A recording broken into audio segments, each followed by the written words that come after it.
Selamat datang kembali di podcast Amazing Jogja, Leadership and Growth.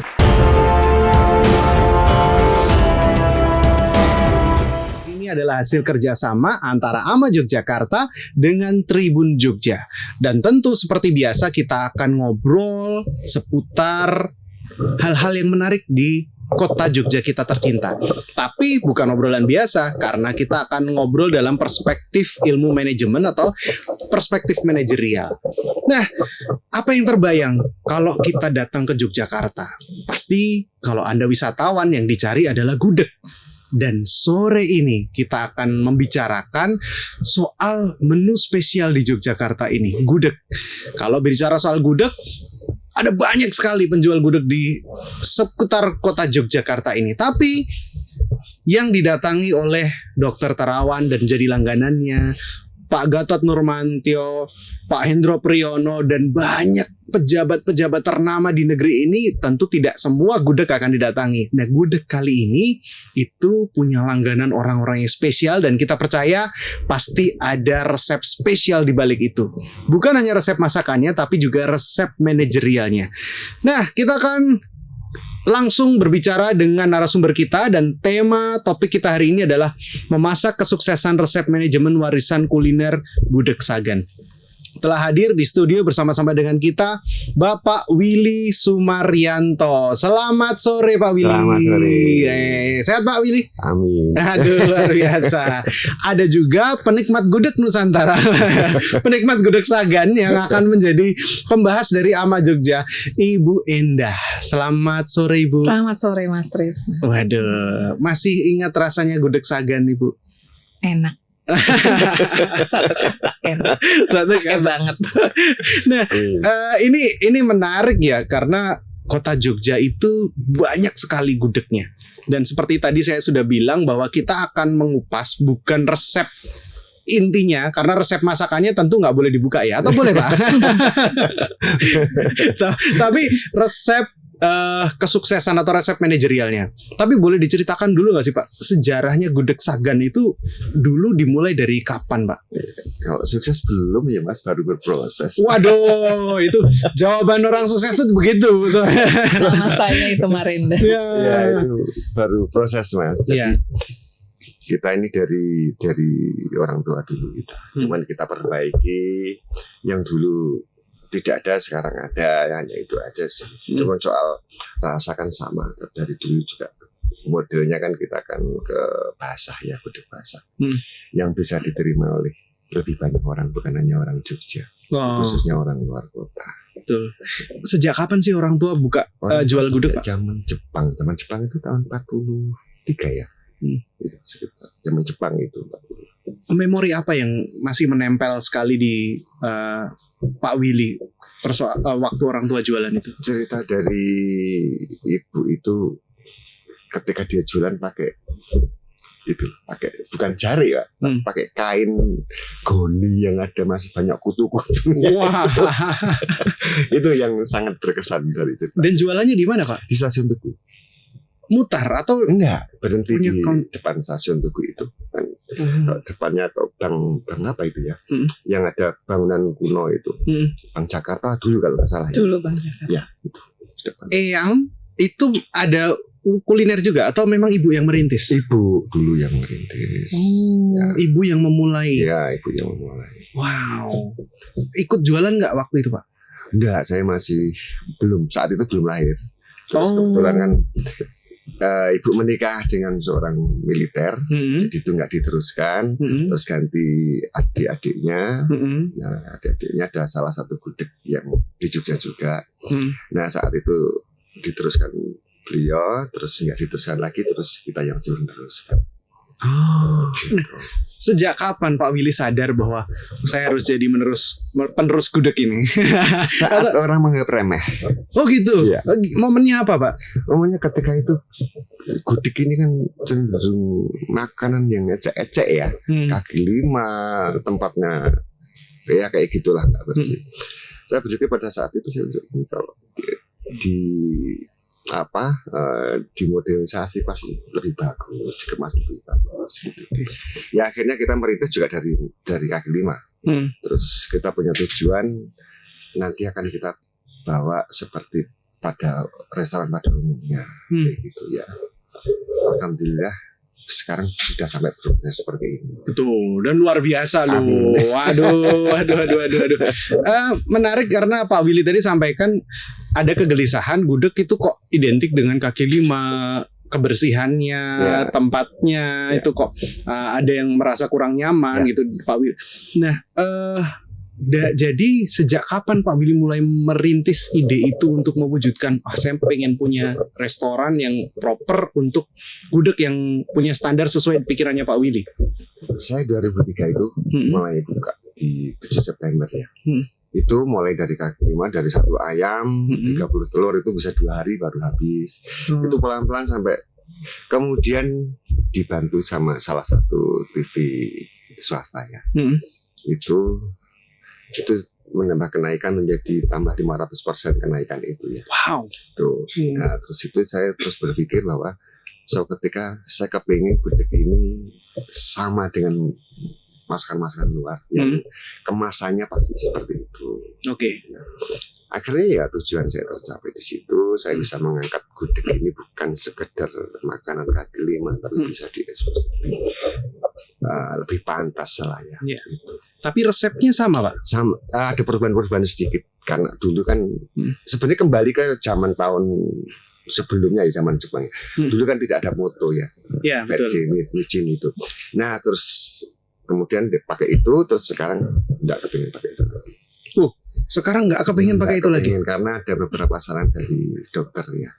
Itu, Bu, jangan pakai micin untuk anak kecil kan juga aman. Akhirnya kita mencoba. Setelah itu ya sudah. Enak tanpa micin, Pak. Ya, jadi bukan generasi micin. Waduh, ini bukan generasi micin ini. Waduh, luar biasa. Mas, saya jadi pengen makan lagi nih. Ada kebetulan. Saya tuh baru mau bilang, ini ngomongin kuliner kok. Dari tadi cuman ceritanya tok gitu loh. Iya, ini saya bawakan contoh-contoh aja. Waduh. Ini Mas. Wah. Contohnya. Aku terkejut. Mudah-mudahan cocok. Tiba-tiba ada hidangan spesial di depan kita. Mas, ini apa ini Pak Willy? Coba diceritakan dulu. Ini semua gudeg itu enak Mas. Cuman kita coba cocokkan aja. Oke. Ya, semua masakan menurut saya semuanya enak, gak ada yang nomor 1. Nah, sebelum saya ceritakan apa enaknya gudeg Sagan, saya pengen dengar langsung dari si pembuatnya. Apa yang membedakan gudeg Sagan ini dengan gudeg yang lain yang semuanya enak tadi? Lebih ke basah ya Mas, ada kuah yang banyak disukai oleh orang-orang kebanyakan ya. Itu terus pedas juga kreceknya. Pedas kreceknya. Basah, ada kuah. Aduh. Kalau saya gudeg ini banyak teman-teman saya itu kalau ke Jogja biasanya makan gudeg dan keluhannya sama, terlalu manis. Ya. Nah, saya selalu bilang kalau terlalu manis coba deh gudeg Sagan, karena saya tahu rasanya ini gurihnya dapat. Umami taste-nya. Waduh, jadi food reviewer ya. Tapi saya tidak percaya sebelum saya nyoba lagi, Pak. Boleh, Pak ya? Cuma ngomong. Aduh, ini selamat sore semuanya. Selamat berbuka puasa untuk yang sore ini berbuka puasa. Semoga gudeg Sagan mampu menemani ibadah puasa Bapak Ibu sekalian ya, dan puasanya berkah ya. Kita coba sekarang. Nah, Ibu Enda mau sekalian berbuka di sini atau nanti aja setelah nanti setelah acara. Gurihnya emang bener-bener. Ini kuahnya. Ya. Jadi dia gurih, manisnya tetap ada, tapi dia tidak terlalu dominan manis. Ya. Jadi masih bisa dinikmati dan pedes dari kreceknya ini kuat gitu. Ya. Ini Pak Willy yang ngeracik sendiri. Iya. Itu kalau nggak pakai gudeg udah nggak manis. Manis itu kan hanya di gudegnya aja sebenarnya. Berarti kalau pesen ayam dan kuahnya itu tetap nggak manis, gurih aja. Gurih aja. Kuah opor ya. Kalau di sini kan areh ya. Kalau di bahasa hasilnya opor lah. Gitu. Ya. Dan saya lihat ada juga ayam goreng. Kenapa ada ayam goreng? Penjual gudeg kok jual ayam goreng? Untuk melengkapi Mas. Untuk yang biasanya anak-anak kecil itu kan dia belum bisa menikmati gudeg ya. Kebanyakan mereka kan suka yang kering, ayam goreng. Nah itu kita mencoba untuk ke ayam goreng. Nah, secara makanan kita udah cicipin. Kakak saya pernah bilang, kakak saya itu pebisnis. Iya. Dia bilang usaha kuliner itu susah. Kalau nggak punya bakat beneran, itu lebih cepat kegulung dibanding dengan usaha yang lain menurut dia. Nah, saya pengen nanya ke Pak Willy langsung sebagai pelaku usaha kuliner yang sejauh ini sudah membawa Gudeg Sagan sampai di titik ini. Susah nggak Pak? Enggak. Kenapa nggak susah? Tergantung mereka punya keyakinan apa enggak. Punya keyakinan, punya kemauan itu, dan bisa mencintai pekerjaan itu dengan baik. Oke. Hanya itu sih sebenarnya. Yang lain-lain enggak ada. Di balik sajian ini kita akan membahas persoalan manajerialnya, Pak. Ya. Bagaimana Bapak mengatur sistem supaya tersaji makanan yang enak dengan rasa yang sama, dengan waktu yang sama, dengan jumlah sekian ratus porsi. Itu cara ngaturnya gimana, Pak? Enggak diatur, Mas. Alami saja sih. Oh, gitu. Iya, kan sudah dari awal kan sudah demi sedikit prosesnya kan seperti itu ya. Sudah terbiasa dengan seperti itu. Jadi enggak ada yang harus dipersiapkan apa enggak. Kira kurang lebih kita kan melihat dari bulan atau liburnya ini di masa-masa seperti apa. Nah, itu kan biasanya kita sudah mungkin kalau Natalan seperti hari raya sekarang ini ya mesti ekstra kayak gitu. Udah kebiasaan itu menjadi rutinitas selama 20 tahun ya. Jadi rutinitas yang menurut Bapak biasa itu sebenarnya kalau ditelaah dari perspektif ilmu manajemen itu ada inovasi, ada data collecting, ada analisis data, lalu Bapak juga melakukan penyesuaian gitu. Betul ya, Pak? Oke. Butuh berapa lama untuk Bapak mulai ketemu ritmenya udah enak nih? 5 tahunan. 5 tahun. 5 tahun karena pada saat di expose itu naik 500% itu kan kita mulai belajar untuk ini model gini. Jadi kan 5 kali Lebaran, 5 kali Natal, terus setiap tahunnya ada liburan panjang itu udah terlihat polanya seperti ini. Polanya udah kelihatan. Iya. Wow. Jadi Bapak melihat pola belajar dari masalah gitu. Iya. Jadi ya karena kita menjalani ya dari proses itulah yang kita bisa belajar. Dari sisi inovasi, apakah Bapak secara sengaja berpikir aku mau berinovasi apa, atau Bapak tipe yang saya jalan dulu ketemu masalah baru saya akan pikirkan jadi sambil jalan gitu, nggak yang harus setiap tahun harus ada inovasi baru, atau kalau Gudeg Sagan sendiri yang dilakukan selama ini gimana? Enggak sampai itu. Nanti fokus saya malah hilang.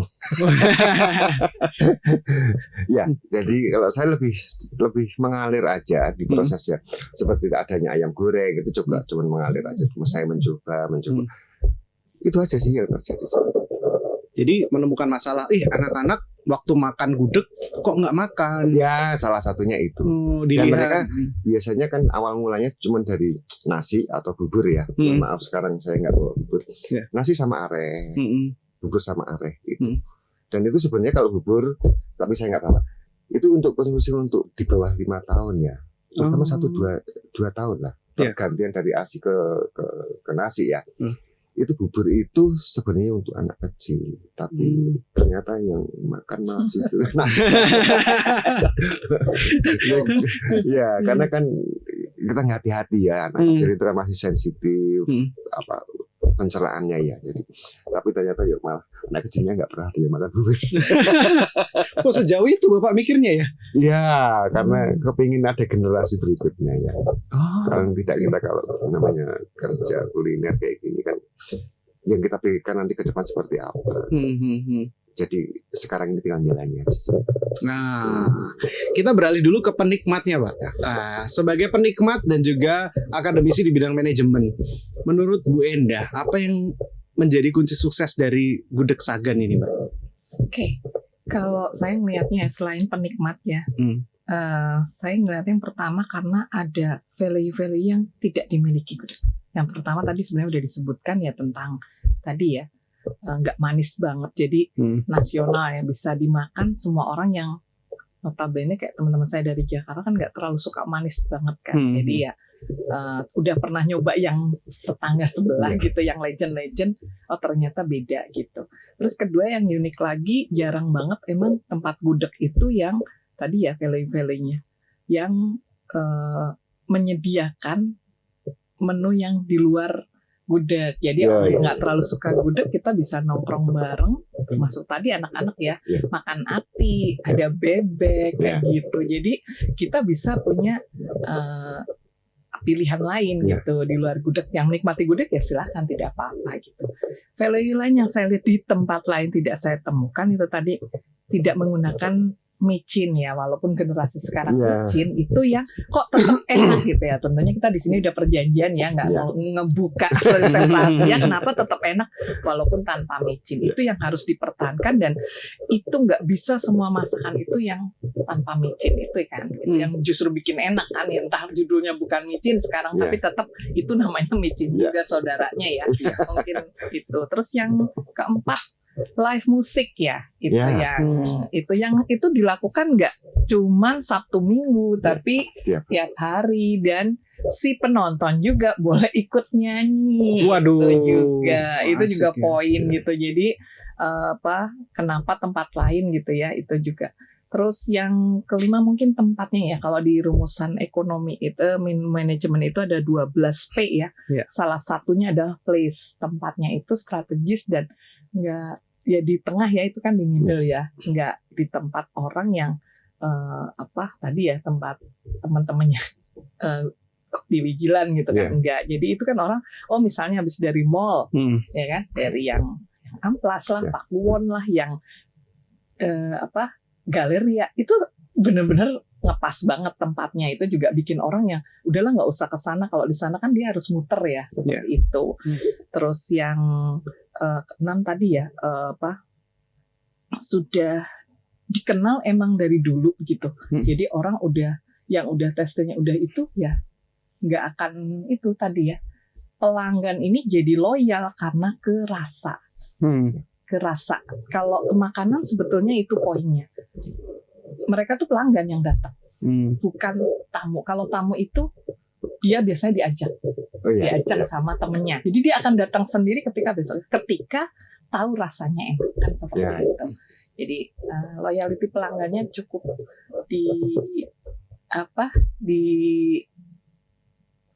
maksimalkan gitu ya. Ke ilmu manajemennya itu dimaksimalkan sekali. Dan terakhir mungkin sebagai owner, ini juga harus warning juga ya. Generasi pertama itu adalah perintis. Generasi kedua itu adalah pelanjut ya. Jadi kalau satu akan sukses, berarti yang kedua itu harus melanjutkan kesuksesan itu. Nah, yang terlihat ini nanti di generasi ketiga itu Pak Willy harus bersiap-siap kalau di ilmu manajemen, karena kalau generasi 3 ini adalah dianggap generasi penikmat. Jadi udah yang sukses ya, dia cuma tinggal nerusin ya, apa susahnya. Nah, tapi ketika tadi bumbu rahasianya tanganan ya, tanganan itu ketika tadi Pak Willy itu tidak cocok tangannya dengan yang generasi ketiga tadi, rasa akan berubah. Itu yang harus dijaga mungkin ya. Sama ini ilmu Titan tadi ya, kenapa bisa terus sustainable, dan jumlah itu kalau di ilmu manajemen memang ada analisa, tapi itu tidak bisa diterapkan Mas ketika di makanan. Karena tidak bisa diprediksi ya, seperti itu. Kayak kemarin ada salah satu junk food mungkin yang kita sudah tahu ya, ada beberapa junk food yang itu ini gitu, pro ini kan, akhirnya dia walaupun dia Sabtu Minggu biasanya penuh, dia tidak bisa karena sekarang kondisinya juga tidak memungkinkan kan, seperti itu. Nah, itu yang ilmu Titan itu yang katanya orang Jawa yang punya ya, ilmu kuliner gitu. Jadi itu yang harus dijaga ya, rasa itu kan. Nanti kalau udah generasi berikutnya tadi, kita kan pasti akan menua ya Pak Willy ya. Betul nanti sekali. Tidak tanganan, kalau makanan memang ada beberapa, kenapa tadi kita sudah bahas ya Mas ya, mungkin hilang walaupun dia terkenal, guling banyak lah ya, makan yang sangat dulu hebat di zamannya, karena kokinya tanganannya itu sudah hilang, pindah ke tempat lain. Itu yang harus dipegang. Seperti itu kira-kira Mas Trisna dan Pak Willy. Baik, menarik Pak Willy. Tadi ada ilmu Titan, dan selalu kalau ditarik ke belakang berarti ada kendala sehingga ada muncul solusi, dan solusi itu kemudian jadi inovasi. Pertanyaan saya adalah bagaimana Pak Willy handle komplain dan krisis yang terjadi sejauh ini? Cara tips dari Pak Willy sendiri gimana? Saya nggak ada tip karena nggak pernah seperti itu. Oh gitu, nggak pernah ada komplain Pak? Oh, Komplain ya, kalau komplain kan biasa Mas. Hmm. Paling cuma sekedar kurang ini. Itu kan hanya orang-orang terdekat banget, seperti pelanggan yang sudah lama sekali. Tapi ya dikit banget sih, tapi menurut saya enggak begitu bermasalah. Oke. Saya bersyukurnya di situ sih. Jadi pembelinya luar biasa. Wow. Loyal ya Pak. Sangat loyal. Iya. Dan saya nggak tahu ya, kalau saya melihat, saya beberapa makan di tempat yang lain juga, suasananya beda. Tapi saya alhamdulillah gitu loh, kok membeli kok seperti ini sih. Kadang-kadang lupa, besok kadang karena sakit penuhnya gitu, dia lupa bayar gitu. Besoknya langsung, kemarin saya belum bayar gini, ya sudah terserah gitu. Wow. Jadi nggak sampai. Itu sih. Ya ada satu sisi juga, kalau ada barang yang ketinggal itu kan pasti, kalau kita selama masih kita bisa mengcoverkan, nggak akan hilang. Itu ya, cuman kita jaga pembeli itu sebaik-baik, berusaha sebaik-baik, berusaha merawat pembeli sebaik-baiknya. Karena ada teori tentang kepuasan dan loyalitas gitu. Karena pembeli puas tuh belum tentu loyal. Betul. Tapi kalau pembeli loyal itu sudah pasti puas. Itu yang menyebabkannya. Harga itu, kalau orang Jawa mengatakan jangan kebelet kaya gitu. Iya. Sensitif dia harga itu.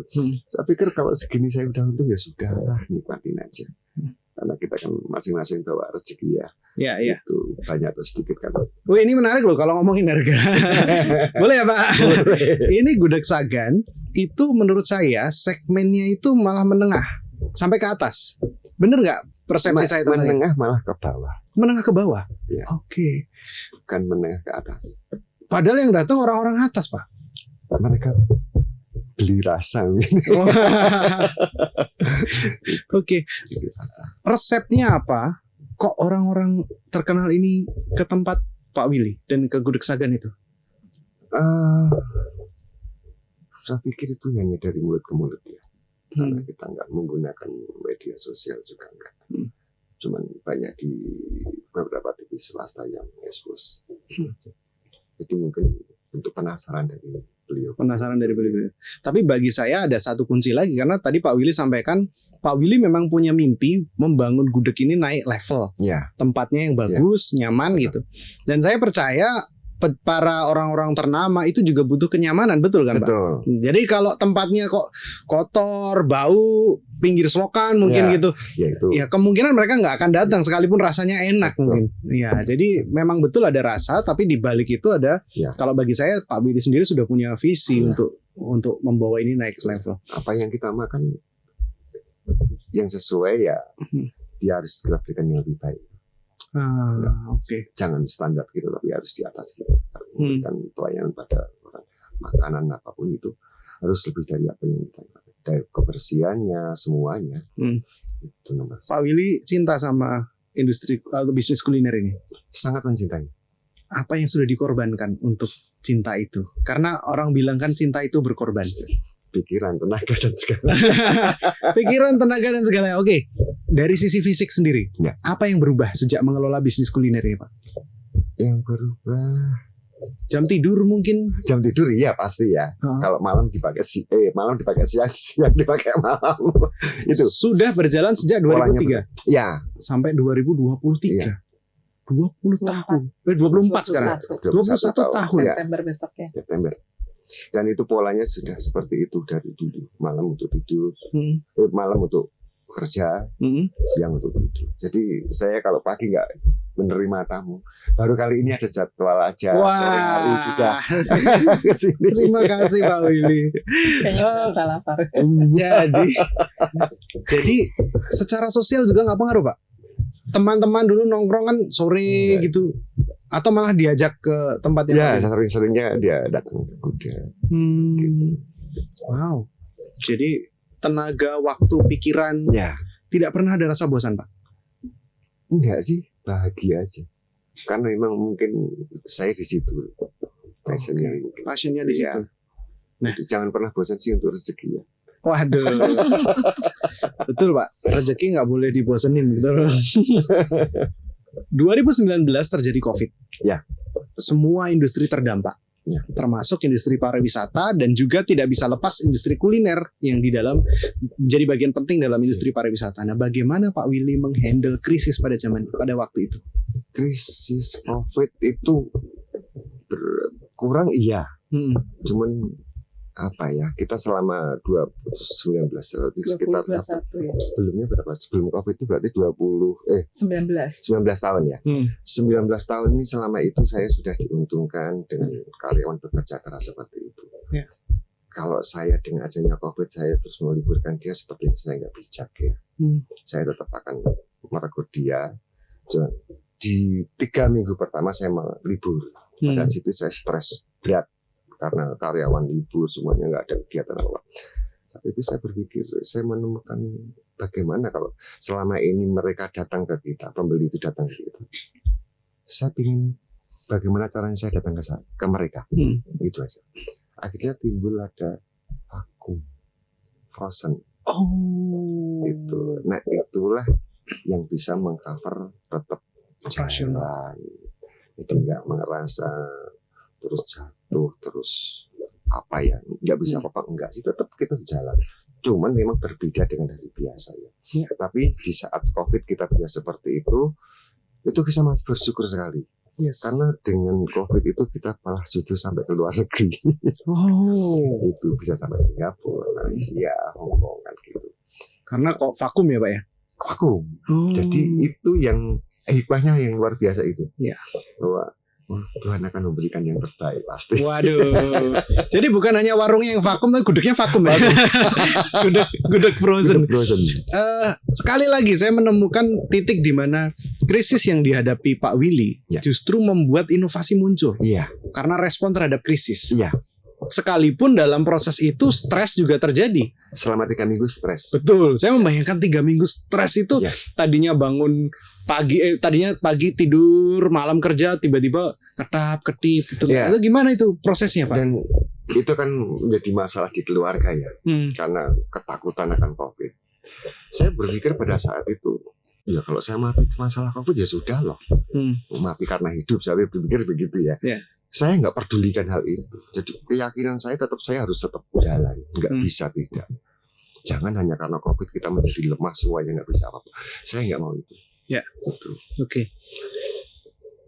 Tips untuk para pengusaha kuliner atau mungkin pengusaha gudeg di luar sana yang kepengen seperti Pak Willy. Aduh, kok hebat ya membangun bisnisnya sedemikian. Kok saya juga kepengen. Ada nggak sih Pak resep manajerial atau apa sih yang praktek yang menurut Pak Willy lakukan dan itu membawa Pak Willy ada di titik ini? Satu, mencintai pekerjaannya. Tanpa cinta nggak akan bisa apa-apa. Sekarang banyak terjadi pada tutup karena mereka nggak ada cintanya di situ. Mereka hanya punya uang, suruh orang cari jalan. Nggak bisa seperti itu. Kecuali mereka memang udah besar, memang sudah cukup lama, itu bisa ya. Tapi kalau baru merintis nggak akan bisa. Merintis terus butuh cinta. Cuman, orang usaha itu kan tidak hanya cukup uang aja, tapi perasaan itu kan dipakai. Semuanya dipakai. Tenaga, pikiran, perasaan mencintai, memiliki, itu semuanya.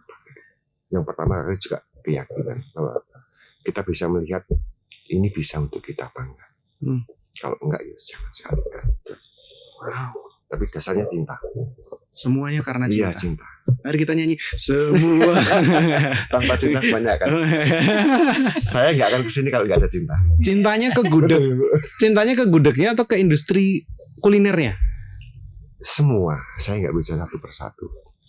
Artinya adalah kalau suatu hari Pak Willy dipaksa untuk berhenti jualan gudeg misalnya, Pak Willy tetap akan berjualan kuliner dengan rasa cinta yang sama.